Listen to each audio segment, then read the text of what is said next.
Welcome to this episode of Dialogues with Creators.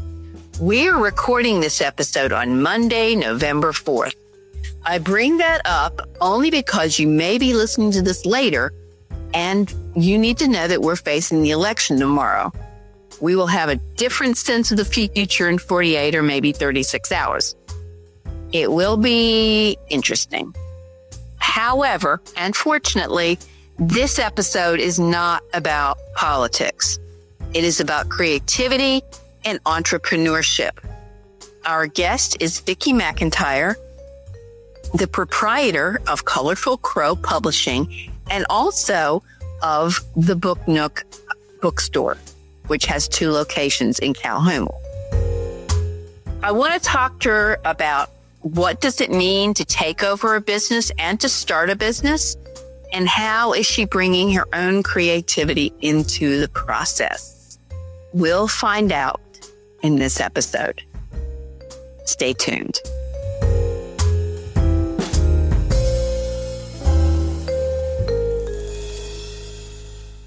Hello, Vickie.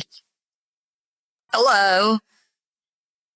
Let's start by you telling us about yourself. Who is Vickie McEntire? Well, thank you for having me, Barbara. I'm Vickie McEntire, a writer, publisher, and bookshop owner with a deep-rooted passion for literacy, community, and family. Growing up in a family of 8, where my parents, despite hardships, instilled a love for words, I found my love for storytelling. From acting out plays with my siblings to crafting my own tales on a blue typewriter, reading and writing became my fuel. Today, I share that same love of reading and creativity through my work at Colorful Crow Publishing, where I aim to amplify voices that inspire and empower, and through my bookshop, the Book Nook, with 2 locations, as you said, where readers of all ages can find stories that resonate. Of course, my journey wouldn't be what it is without the support of communities like the Calhoun area writers, where I first shared my work back in 2016. And organizations like the Society of Children's Book Writers and Illustrators and the Georgia Writers Association, which helped me grow as both an author and an advocate for literacy. Through my books, I hope to touch lives and create spaces where children and adults alike can see themselves in stories. So whether it's through publishing, my bookshop, or visiting local schools, I'm committed to fostering literacy in our community. For me, every book, every story is a doorway, an opportunity to connect, learn, and grow. And I believe we have a responsibility as creators to open those doors for others to help them find their own love for the written and spoken word. Oh, well, thank you very much for sharing that. And you gave us a lot of information about yourself. Are you a native of Calhoun? Have you lived there all your life? I have. I was born and raised here. Okay. So, hometown girl. Very good. And did you want to say something about your family? Well, I lost my mother in 2001, so that changes a person very much. Anytime you lose a close loved one, you begin to appreciate things more, I think. That your time with people and the time that you maybe have left to accomplish everything that you wanted to do. Mm-hmm. Let's see. I went to schools here, graduated from the high school, been to Dalton College, basically have enough hours for a 2-year degree, but I never finished. So the rest of my education came basically through attending workshops and conferences. Mm-hmm. Yes. And you've done, maybe you'll talk about this more, but you've done writing for the Calhoun paper. Is that correct? The Calhoun magazine. Yes, not the newspaper. Mm-hmm. Right. Yeah, I will get into that about being the editor, but I did write stories before I became the editor. Okay. Yes, the reason I know Vickie is through the Calhoun area writers. And a long time ago, I think it was Carly Donaldson, who invited me down there, and I met all these people down there. And I was already in a writer's group, and it was not close to my house. So I didn't ever go as a writer, but I would go to various meetings they would have. And I remember right before COVID, they had a really good conference. And I still think about that conference all the time. And Stephen James was the speaker, and I was just listening to a podcast with him. It was amazing. So it was, I've just gotten so much out of the Calhoun area writers group and those folks, and some of them are in the Cartersville group now, I think. So Yes. Okay. So you have taken on the responsibility of a publishing company, and we'll come back to your bookstores. But as far as a publishing company, what is your background in writing that led you to this big endeavor? Well, my journey into publishing started with a deep love for storytelling that was fostered in childhood. So growing up in a family where books were cherished, I saw firsthand how words have the power to transport and transform. I began writing early with the support of my parents, who encouraged me to pursue education and creativity, even in the simplest ways, like gifting me a typewriter for Christmas. And over the years, I've published stories in various local magazines and anthologies. My children's book, Little Bird and Myrtle Turtle, won Georgia Author of the Year award. And that's reached countless young readers, which fuels my desire to make a difference through literature. That was neat. Yeah. Well, thank you. My experience has deepened with a 4-year stint as the editor of Calhoun magazine, where I gained a new perspective on the storytelling process, working with writers to help refine their voices and shape content that would resonate with our community. That editorial role prepared me to step into the broader responsibilities of publishing as I learned the art of guiding stories from concept to completion. Also attending writers' conferences like those presented by Cartersville area writers, and attending workshops offered at Kennesaw State and Georgia Highlands College. All of that has further enhanced my understanding of the craft and connected me with a community of talented writers.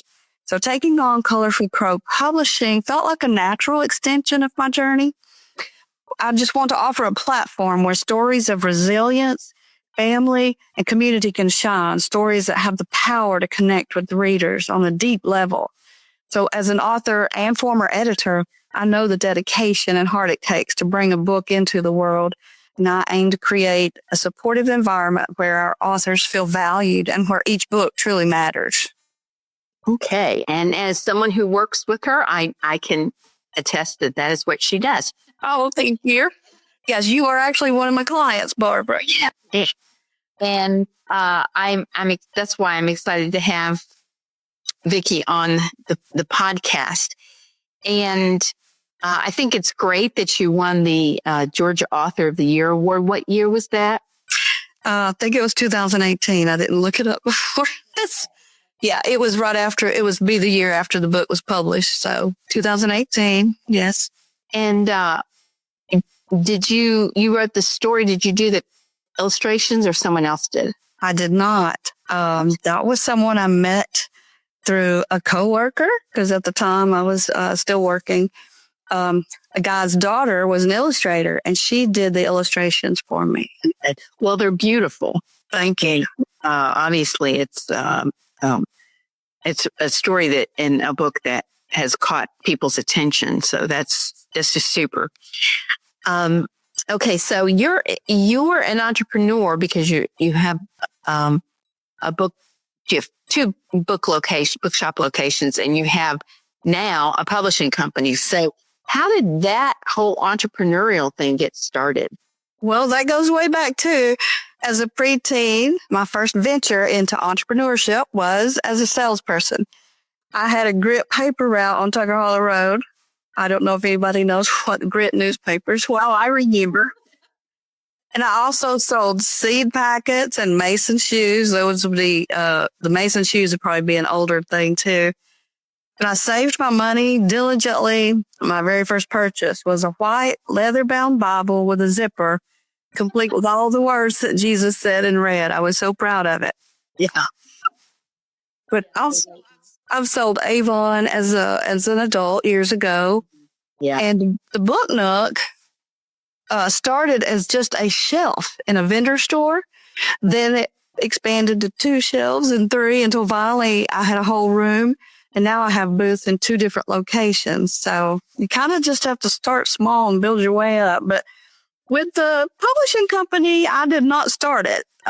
Carly Donaldson was the owner, and she was ready for something new. And it was just timing, I guess. I was the person she came to, and I'm excited that she did.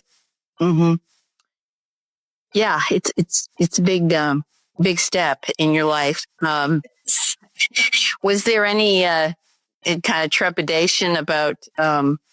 Oh yeah, I didn't jump in with my eyes closed. There were several conversations with my husband. There were several meetings with Carly and her husband. Lots of questions, and they answered all of them. And we just, I'll tell you right now, one of the things about my success in life as an adult has been my husband.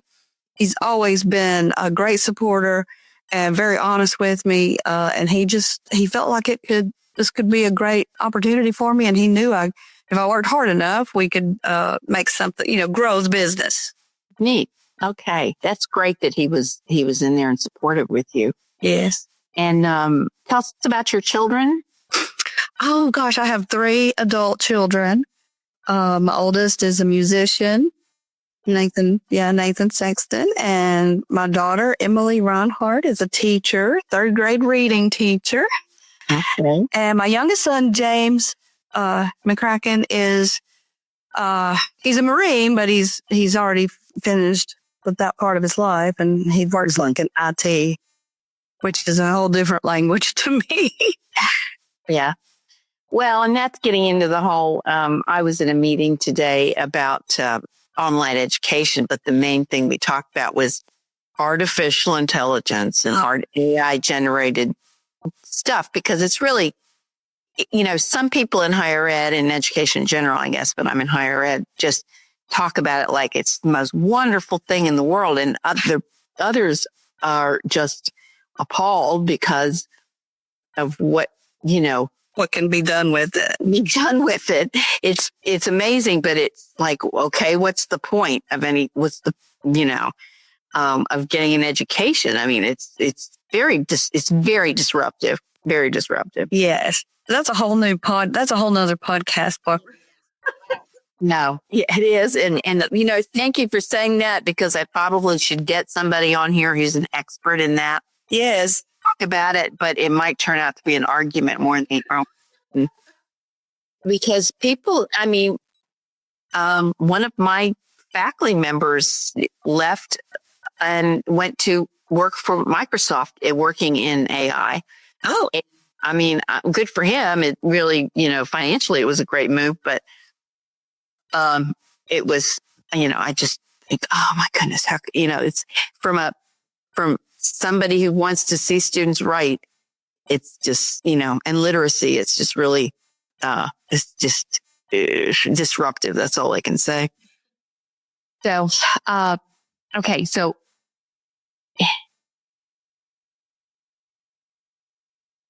so you made the decision with your husband after, long consideration of coming into this work of owning a publishing company. And, we might say here, Colorful Crow publishes what kind of material? We might need to clarify. Okay. Well, basically all genres, except, as the new owner, I probably won't be publishing certain genres like, romance and horror. Obviously no porn type stuff or erotica. But we are, and I'm excited to announce this on your podcast. Yes. We are going to start a new imprint called Baby Crow. Okay. And that will be for children's books. Right. Uh-huh. So you have fiction and nonfiction. Yes. Yes. Okay. And Is the nonfiction, is it memoir or is it more, life issues and things like that? Well, I have 2 clients currently that have published memoirs, but I'm working with a lady. There's a memoir too, but it's got a lot of historical connection to it. So that'll be a little different. A lot of big names will be dropped. Cool. That's all I'm going to say till we get closer to publication. Big names in that they have a lot of letters in them, or big names? Oh, that's funny. Well, I'll tell you this. Her name is Jean Cahill, and she worked with Jimmy Carter when he was in office. Oh, okay. So it's kind of cool. Yeah. And President Carter is still with us, though. Yes, you get the vote. He got to vote. We won't wonder who he's so political tonight. Yeah, okay. So, in terms of a company that now, you're love with children's literature and the memoir and the fiction. So what attracts you now that you've made this choice to owning Colorful Crow Publishing? I'll tell you what attracts me most about owning Colorful Crow is the opportunity that I have to help people bring their stories to life. Because I certainly believe deeply in the power of the written word to change lives. And through Colorful Crow, I get to support writers who want to make a difference through their work. Being able to guide authors and see their voices emerge and reach readers is incredibly rewarding. And I would use your book as an example. Anyone that would read it would definitely be changed. I love the story. I couldn't put the book down lying in. I'm saying your book like you only have one. You have many, but the one that we published and that has been nominated for the Townsend Prize. It's that great of a book. Yeah. But though I'm a publisher now, I would say I'm still very much a writer. And I am working on a collection of short stories that I plan to release next year.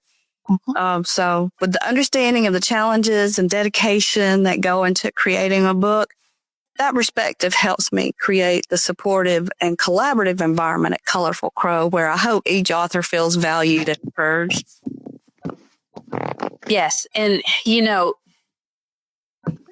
funny you say that because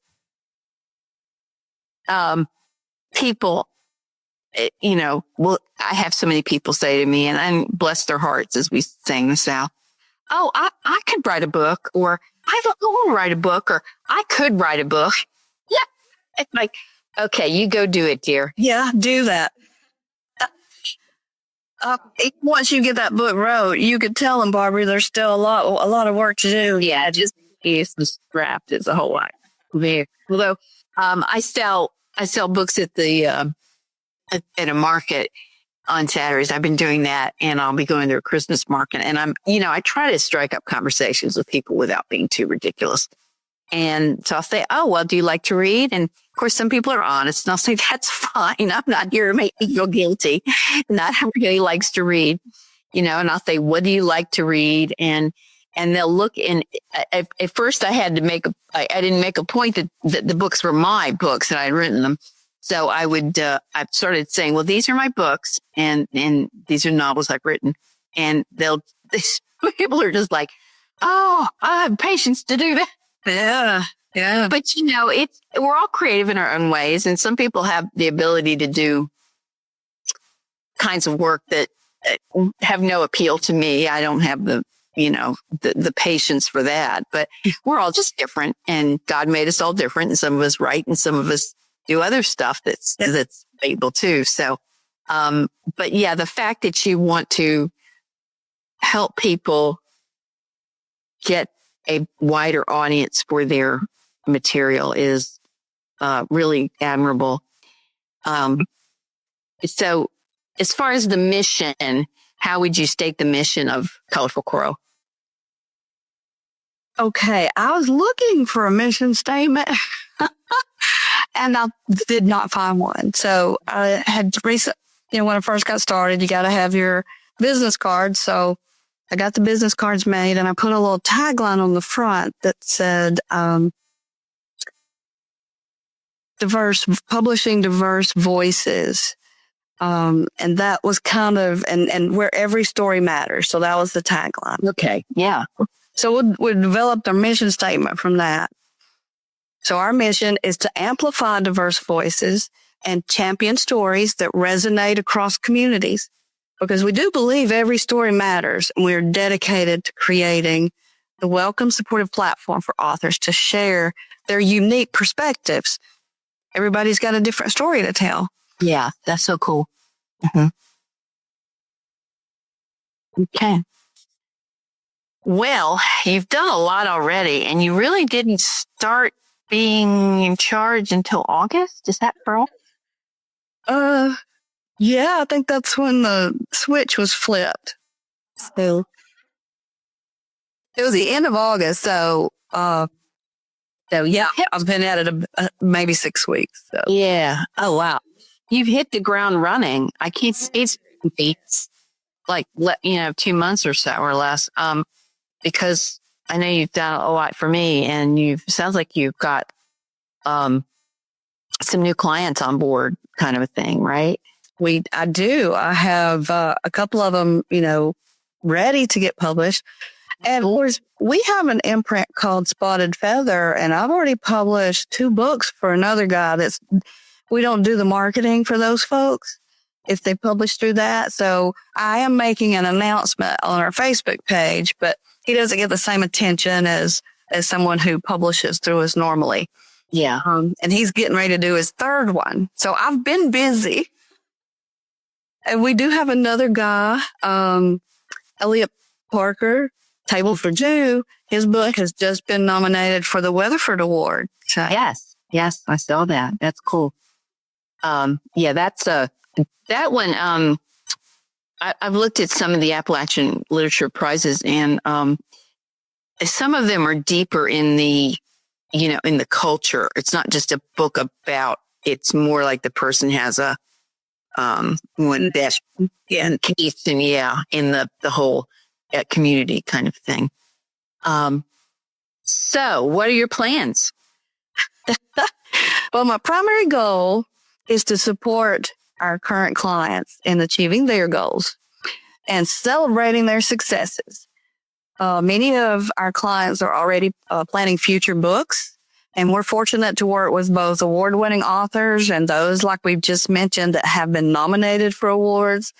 And as we continue to grow, and I mentioned this earlier, but it's worth repeating, we're excited to welcome new clients to Colorful Crow in all the genres that we're accepting, and to introduce the new imprint for children's books, and it's going to be called Baby Crow. And just starting this week, my marketing person will be working on the branding and getting that all set up. I've already got 3 books submitted to publish through that genre. Oh, great. Do you have like an illustrator on board, or do you get different people to do that? Or? Fortunately, the books that have been submitted already have their own illustrator. Okay. And so I don't have to work with that. That would be a whole new ball of yarn when I get to it. Yeah. Okay. Well, I know there's a big market for it in children's books. So that's a smart business move. Thank you. All us old grandmas who like me. Yeah. I have 5 grandchildren myself, so. I just have one, and I was babysitting her this afternoon, and she's going to get lots of books in her like this. Oh, that is so sweet. So when you think about creativity, and we do not define creativity on this podcast, we let it sort of become known organically, and people talk about their processes and themselves. Don't want to put too much of a box on it. How does it work in your life, especially in this new business? Okay, so I I'm glad you don't put it in a box because it has been a journey for me with its highs and challenges. Like many writers, I have faced writer's block and sometimes even imposter syndrome. And that's a real thing for most writers. And that's in spite of me being an award-winning author. I still some days have those issues. But I find inspiration often comes in small, unexpected moments.